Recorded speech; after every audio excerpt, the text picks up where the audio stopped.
Well, friends of the world, Maldini, here we are. This is the crest of Chivas de Guadalajara. We have arranged to meet with Chicharito Hernández, the great Chicharito Hernández. You are going to see an interview with him, which I think will be very worthwhile. We're going to talk about, of course, Chivas, but about Real Madrid, from his time at Real Madrid, from his time at Manchester United, and the national team. Mexican. A lot of things with the top scorer in the history of Mexican football, who is Chicharito Hernández. In a little while, he will meet us here at the Chivas training ground, which is Verde Valle. So enjoy with the P. Thank you very much, Javier. Great. The great Chicharito Hernández. The funny thing is, when I meet him and he starts talking to me, I didn't understand a damn thing. Everything had to conspire in a way so that my grandfather played his World Cup in '54, as you say. They lost 3-2, but he scored the first goal against France. And then to be able to say that his grandson, the first goal he scores in a World Cup is against France. Moyes doesn't have the emotional maturity, nor the talent that, with all due respect, the foreigner has. It's not, and it will be the best Barca that I have seen, and I think it will also be not the way it was played and what we all felt as players playing against them in that scenario. If you know that the best team won, well, and in this, you go to Real Madrid in the whole market. It's an account, it tells me, it wants me, you know. Suddenly, he goes to play at sea and doesn't have to know. Just like you told me. The thing about Manchester was already in a big club. And that's the same as if you go to fill yourself with the Real Madrid direct, but suddenly you go to Real Madrid, you go to Real Madrid. The BBC, Bale, Benzema, Cristiano Ronaldo. There was Luka Modric, it was a team cross-cross, which I think was from the cross. James arrived, Keylor Navas arrived, Iker Casillas was there, Roland Loa was there, Dani Carvajal was there, Pepe Ramos were there. Varane was already there, Coentrão, Marcelo, Isco, Iara, Mendy, Pacheco. So they don't forget, Pacheco was there as the third goalkeeper. He was in the BBC. Jesse was also there. No, man, it was... And with all due respect to Spallion for Manchester United, suddenly you find yourself in the most important team in the world, because it's hard to argue that Real Madrid is the most successful team in history. How was the adaptation? Cristiano Ronaldo told me he kissed Benzema. You were already coming from United, huh? That's what he said. Javier, but I think yes, I have it.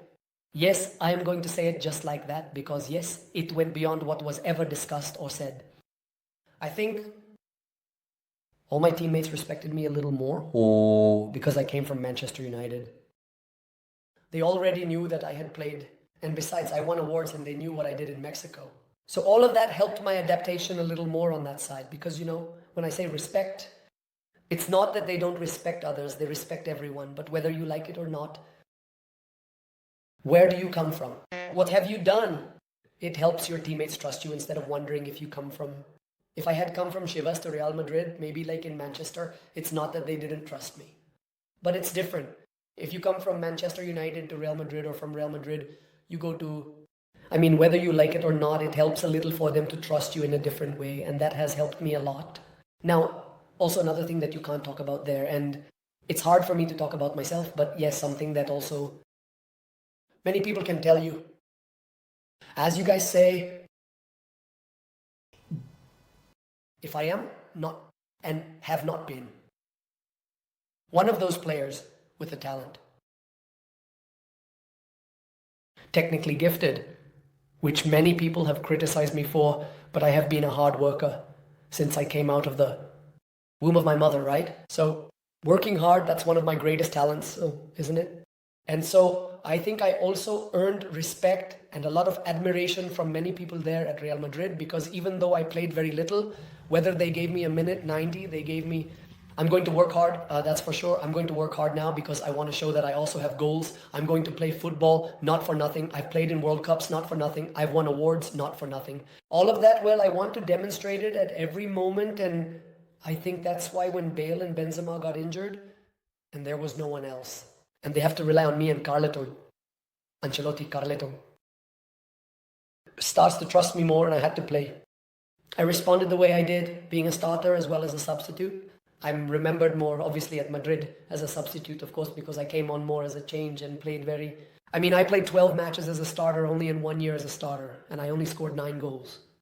One of them is the most remembered goal during the Real Madrid era, the goal against Atlético de Madrid in the Champions League. I think there was another classic in the Champions League recently. Have they talked to you 1,000 times about this goal?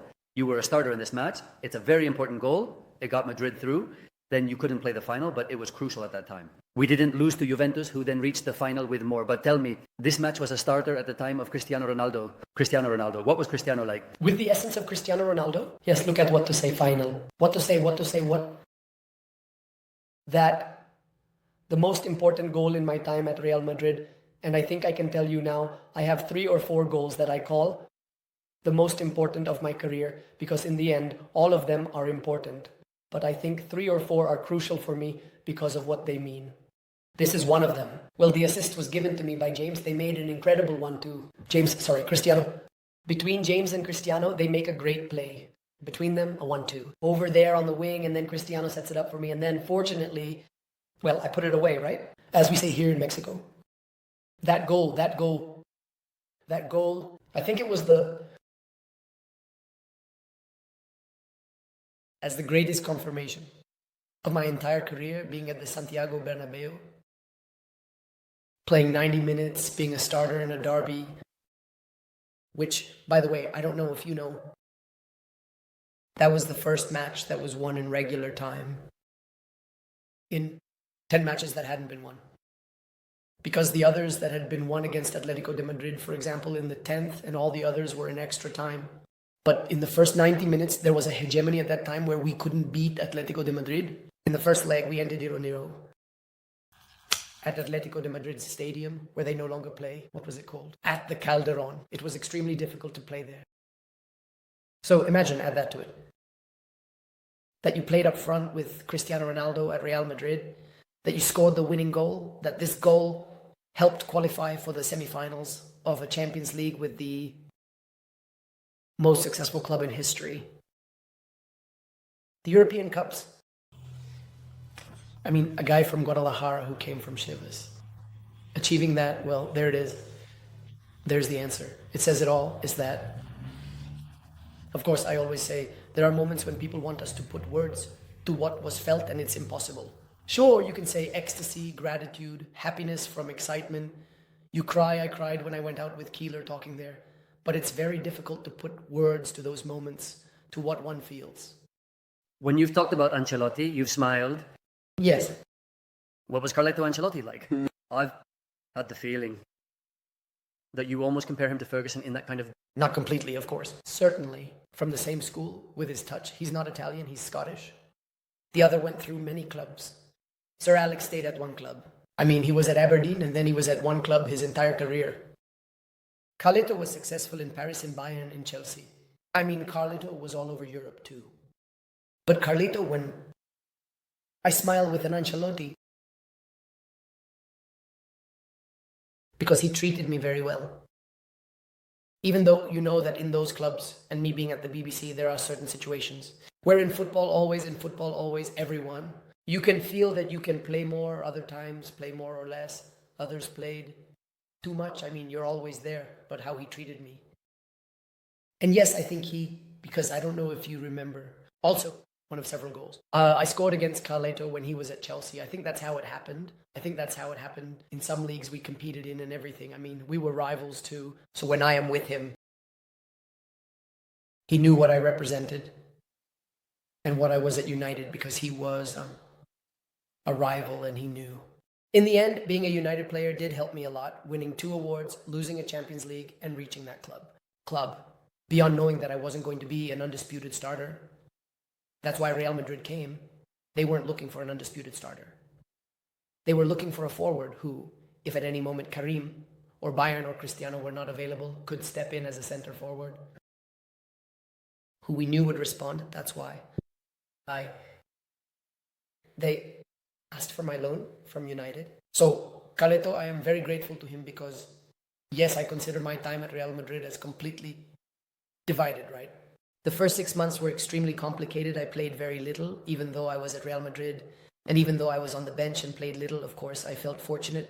But I am a natural competitor. I always want to play and be on the field and be there helping. So the first 6 months were very complicated, and then the other 6 months, it was a bed of roses, because I played a lot. I came on as a substitute many times, scored many goals, provided assists, for example, this one. I think it's the Champions League goal, but we have a photo of one of those. Also, Chris and I against Malaga, where I gave an assist to Chris. He also pointed at me as a way of thanking for the assist, etc. But imagine the power of being. How was your relationship with Cristiano? Very good. Really great. Something I continue to talk about. Well, I call him Chris's Beast, which very few people. I've seen it's... We all know what Cristiano Ronaldo is in the world. We all know. But I had many conversations with him because we sometimes coincided on recovery topics and matters. At certain times when there were no people, we were in the pools, whether it was cold, hot, or sometimes in the gym and such. And there, Cristiano, it's not like he changed, but he became more vulnerable, and we talked a lot. Obviously, he talked to me a lot. We talked because we had in common, former teammates at Manchester, equipment managers, things, stories at Manchester, and also little things. He asked me about Mexico and everything. And yes, I had a very good relationship with him, beyond the fact that obviously those moments weren't daily, because people expect that, yes, we talked everything. So no, it wasn't like that. Chris got along much better with others. I got along better with other guys, etc. But yes, we coincided in many moments where, I will tell you, I was pleasantly surprised, because I think that when there was more intimacy, obviously knowing that it's Cristiano Ronaldo, he allowed himself to also show you a side that he won't show to everyone, because he has to be very careful. It's that whatever Cristiano Ronaldo does, everyone is going to judge it, everyone is going to see it. So Cristiano has always generated, I think, a very personal protection that I admire a lot, to be able to cope with all that global tension. If one as a player or others sometimes feel that we are watched in a lot. Imagine people like Cristiano Ronaldo, who in the end, there's nothing he does that the world doesn't know about. So my relationship with him was very nice, because we did have many moments. Special, where he shared many things with me, where we could connect and talk a lot about Manchester United, and then also about Madrid. We could enjoy certain things better if we weren't sometimes treated so much like objects, like robots. You are now a Manchester player now. As my grandfather used to say, now we must not go off key. I think the first mistake and the biggest mistake of David Moyes was that from day one, he wanted to change absolutely everything and do it all his way. Instead of, I think the smart thing would have been